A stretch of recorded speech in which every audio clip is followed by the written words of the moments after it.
Kamal ka Noor Online TV ka jan gwasem bana rush ka graduation ke gatin content che Baraka University dung Gambela en wale ka shanka bakel ka paibaro ron kina daro udi jan dangro rungwan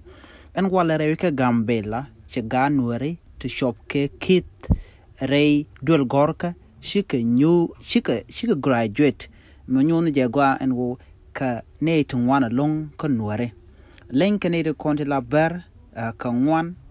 kanere kon tinchi graduate en wala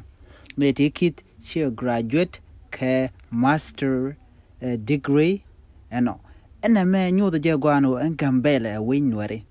konere kon tin ngwana kana long tin la bara ne shang ka koruni ke gwas dana banarar tin radio gorka la kana ganware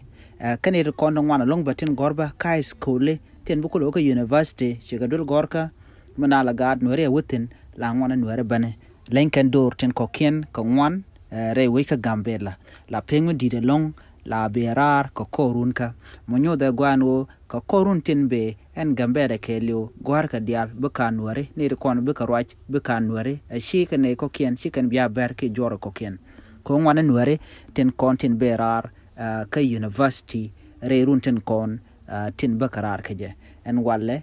shilermu gache ben no shiganu wer shop ke kit wonyam shika barar radio gorka ka university don Gambela ashane tin content ku graduate gonna to goal ka university ne tin kontre we ke Ethiopia shaka martin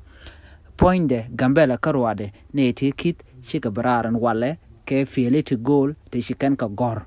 en gwar shikan gor keje shala don wo shikan kaling biken wari ke Gambela bikan kanang niam ka duob dan ge ke je ke bikan Gambela bikan ladika na me agenda na inshallah no shika bararan wale ka shika lan mugwana jen shika lat lenga jen ne ti kit ka nuare won yam shika graduate an wale ka Gambela